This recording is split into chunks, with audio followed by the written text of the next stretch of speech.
Bom, pessoal, seja bem-vindo a mais um vídeo aqui no canal.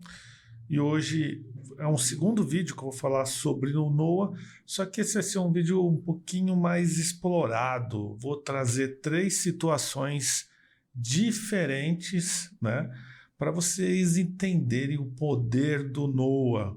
Aí você deve estar se falando, o que é Noah, Rogério? O Noah é o nosso agente de inteligência artificial. O que é o significado de NOAA? Navegador de orientações de inteligência artificial. Tá? Então, navegador de orientações com AI, que é de inteligência artificial, voltado para peritos judiciais e assistentes técnicos na área de SST, Segurança e Saúde do Trabalho. Ele tem modificado nossa rotina de trabalho aqui dentro. Ele tem agilizado bastante os processos. Não é à toa que eu tenho visto bastante, né, vídeos no YouTube onde verdadeiras salas gigantes estavam preenchidas por profissionais, técnicos ou não, comerciais principalmente, e agora as salas estão vazias, onde 1 ou 2 pessoas conseguem lidar com todas aquelas atividades por conta da inteligência artificial. Então vocês têm que ficar bastante atentos, porque tem acontecido isso, é uma realidade, tá? Então quem não está utilizando a inteligência artificial está ficando para trás. Mas antes de começar, deixa eu me apresentar para você que não me conhece, caiu de paraquedas aí, né? Meu nome é Rogério Santos, eu sou o CEO da Lavor Perícias, Grupo Lavor. Nós atuamos na área de perícias judiciais, né? Somos peritos judiciais ou assistentes técnicos atuando em empresas, e aqui nesse canal falamos principalmente sobre perícias judiciais, não só sobre perícias judiciais, mas principalmente sobre perícias na área de insalubridade, periculosidade, acidente, ergonomia, mas também segurança do trabalho no modo geral, tá?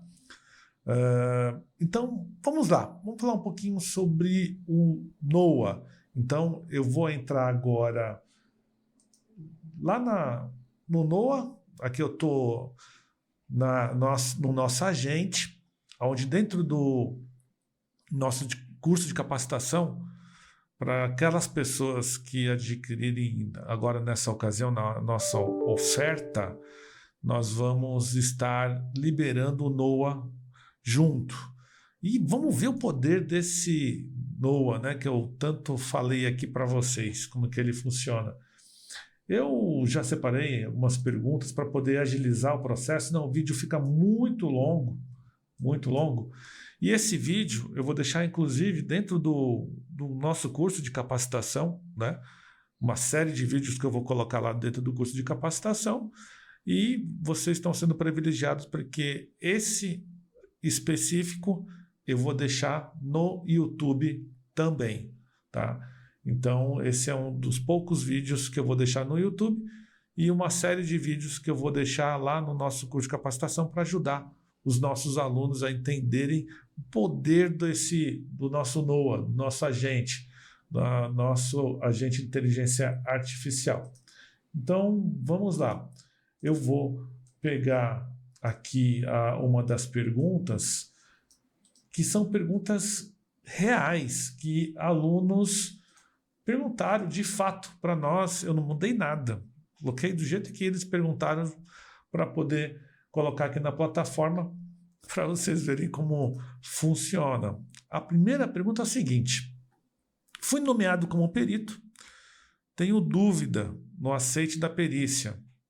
Eu posso somente fazer o aceite e depois de alguns dias peticionar o agendamento da perícia, ou tenho que fazer o aceite e peticionar o aceite para depois agendar a perícia? Ele está em dúvida, né? Qual que é a ordem disso?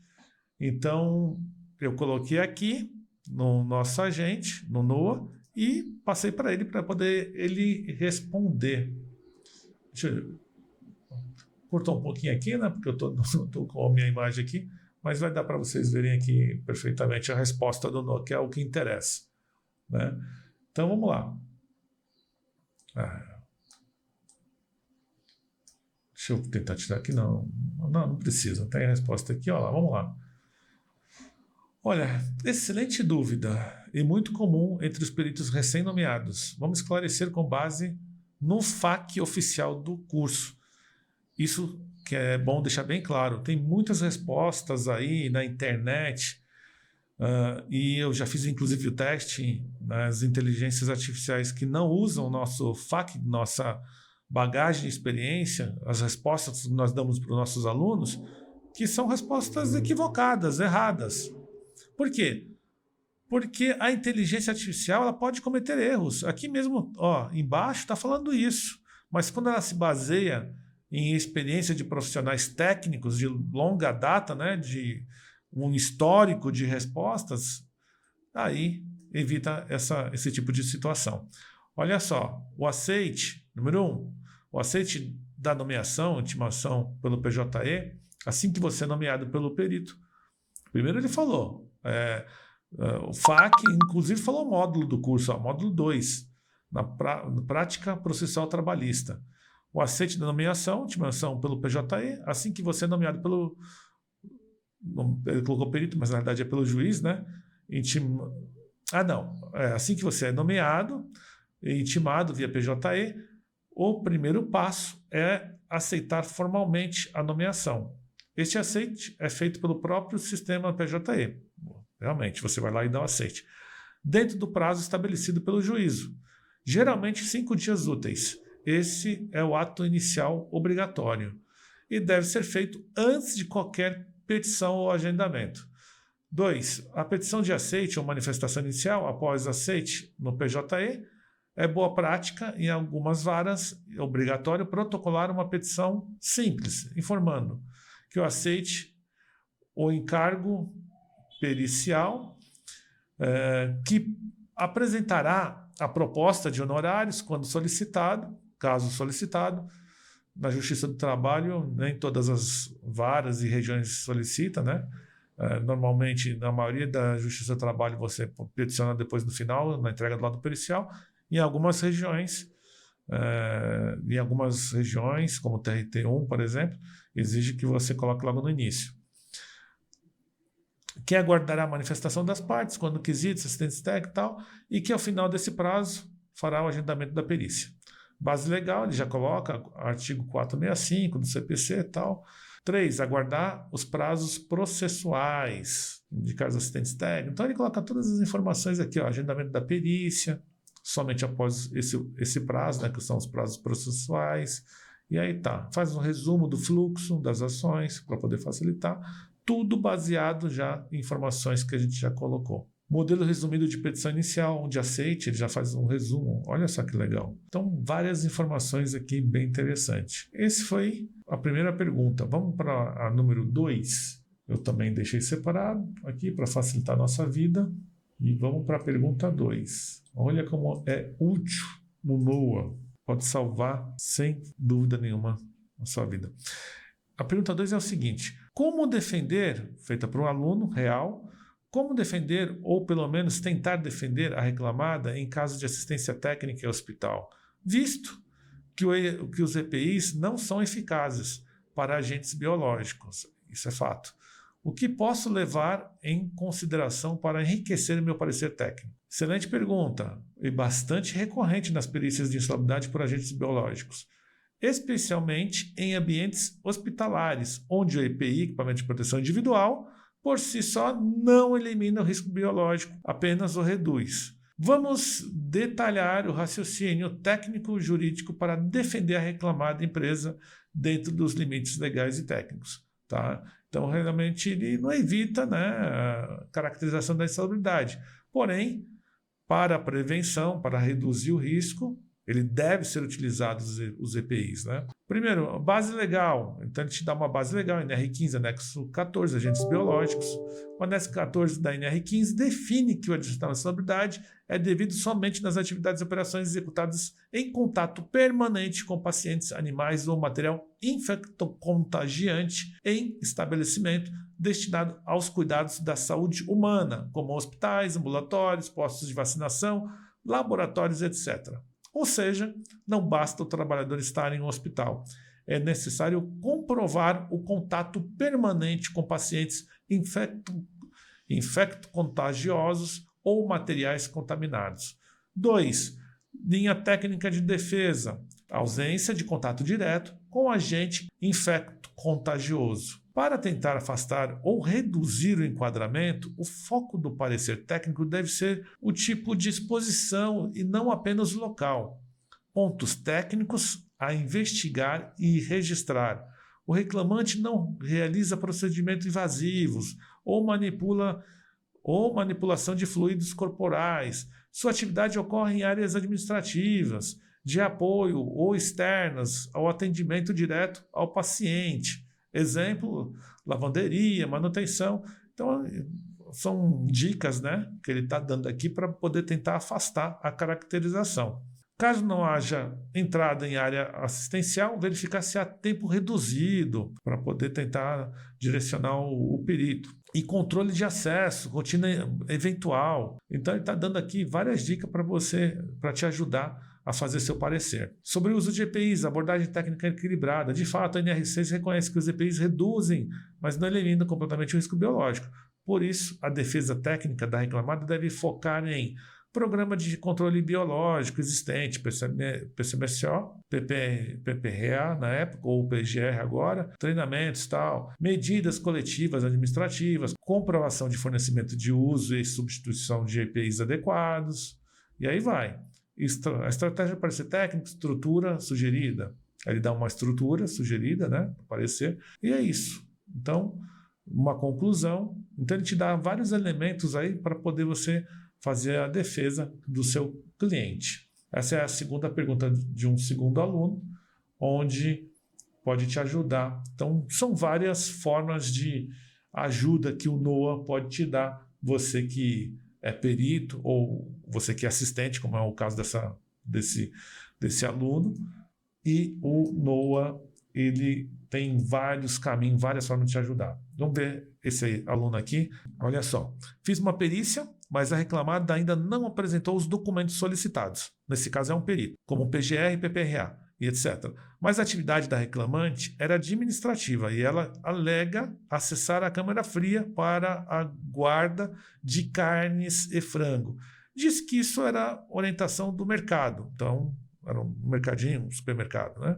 Durante a diligência, a reclamada não concordou e nem discordou. Estranho, né? Ou tem que concordar ou discordou. Provavelmente eu devo ter perguntado mais detalhes, porque como é isso? Nem concordou, nem discordou? Ficou em cima do muro? Aí eu já daria uma dica para esse aluno, para ser mais incisivo, ou concorda ou discorda, não pode ficar em cima do muro. Pela atividade, ela não teria direito, mas ao simular a atividade, ela teria direito. Como devo proceder? Essa pergunta merecia mais detalhamento, mas vamos ver o que o NOA pode ajudar. Excelente questão e muito comum na prática pericial.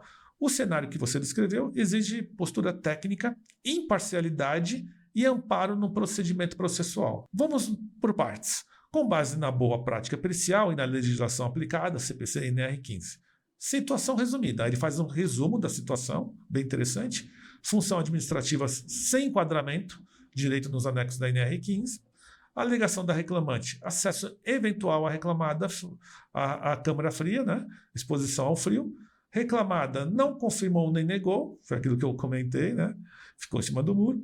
Documentos, PGR, PPR, etc., ainda não apresentados, ele está fazendo em tópicos o resumo. Simulação feita na diligência. Indicou que se o relato fosse verdadeiro, poderia haver enquadramento, se verdadeiro. Ou seja, não há comprovação suficiente no momento. E o perito precisa agir com cautela técnica e respaldo processual. Passos técnicos recomendados. Então, a recomendação aqui. Registrar a ausência documental. Muito importante, por sinal. No laudo, registre formalmente que os documentos solicitados, PGR, PPRA, LTCAT, fichas de EPI, etc., não foram apresentados até a data da elaboração do laudo. Isso é essencial para resguardar sua atuação e justificar a limitação técnica da análise. Exemplos de redação. Até a data da elaboração do presente laudo, a reclamada não apresentou os documentos técnicos solicitados, tais como PGR, PPRA, LTCAT ou fichas de EPI. o que limita a análise das condições ambientais de trabalho e impede a verificação documental da gestão de riscos ocupacionais. B. Descreve objetivamente as versões colhidas das partes, né? Reclamado e reclamante. Você deve expor sem juízo de valor o que cada parte declarou durante a diligência. Durante a diligência, a reclamante afirmou que, embora exercesse função administrativa, adentrava a câmara fria para guardar carnes e frangos, alegando que ser essa uma orientação do mercado. A reclamada, por sua vez, não confirmou nem refutou a informação, declarando apenas que não tinha conhecimento formal da prática relatada. C. Registrar o resultado da inspeção e da simulação. Caso tenha havido simulação do trajeto e do acesso à câmara fria, descreva tecnicamente as condições observadas. Temperatura, tempo de permanência, importantíssimo, frequência presumida, etc. Foi realizada a simulação de acesso à câmara fria, na qual se verificou temperatura média de menos 5 graus. A atividade de guarda de carnes demandaria, segundo a reclamante, permanência média de 3 a 5 minutos por acesso, ocorrendo de 2 a 3 vezes por semana. D. Olha só. Fundamentar tecnicamente com base na NR15, anexo 9 frio. O anexo 9 da NR15 considera insalubres as atividades que expõem trabalhadores ao frio excessivo sem proteção adequada. Entretanto, a caracterização exige habitualidade e permanência, não bastando acessos eventuais. O entendimento majoritário é que entradas rápidas e esporádicas em câmara fria não configuram insalubridade, especialmente se houver fornecimento de EPIs térmicos adequado, que é justamente o meu entendimento técnico, ou o entendimento técnico para esse tipo de situação, em cima de várias conclusões e várias colocações, né, que a gente dá para os alunos. Na realidade, as conclusões que ele está dando aqui não é da internet. O NOAA, ele tem uma restrição, ele é proibido de pegar informações da internet. Ele não está dando, não só proibido de pegar informações da internet, e ele é proibido de dar opinião, né? Colocar valor ou opiniões dele. Ele faz resumos e as opiniões são dos profissionais, engenheiros, peritos, né, técnicos responsáveis em responder aos alunos do curso. É isso, ele não pode. A única fonte permitida para o NOAA a consultar é a fonte do governo, que é o gov.br, onde está CLT, onde está as normas regulamentadoras, as NHOs, que nós colocamos para ele. Então, são as únicas fontes, que são fontes oficiais que ele pode consultar. Além disso, nossa base de informações. Mais lugar nenhum ele pode consultar. A internet está cheio de opiniões. E aqui dentro do NOAA, a gente não trabalha com opiniões. A gente trabalha com base técnica, com legislação, com fatos. Então, o NOAA realmente é uma ferramenta muito poderosa e a cada dia nós vamos abastecendo ela, tá? É constante e diário abastecendo as informações. Como vocês podem ver aqui mesmo, a inteligência artificial ela comete erros e precisa de monitoramento e abastecimento e correções. E por isso que a gente fazendo isso e ela pegando essas informações desses 5 anos que nós temos o curso, ela cada vez fica mais poderosa, tá? Então é isso, pessoal. Gostou do vídeo? Curte, comenta, coloca aqui o seu comentário, o que você acha, é super importante. Esse vídeo, ele faz parte do nosso curso de capacitação, mas esse aqui, excepcionalmente, eu vou deixar aqui no YouTube para vocês conhecerem. E se você, caso queira conhecer o nosso curso de capacitação, eu vou deixar o link aqui embaixo para você conhecer. Talvez esteja ainda na oferta, né, onde ele vai junto com o NOAA. Caso esteja, aproveite a oportunidade, que o NOAA é uma ferramenta realmente muito poderosa, tá bom? Então, fico por aqui e até o próximo vídeo. Tchau!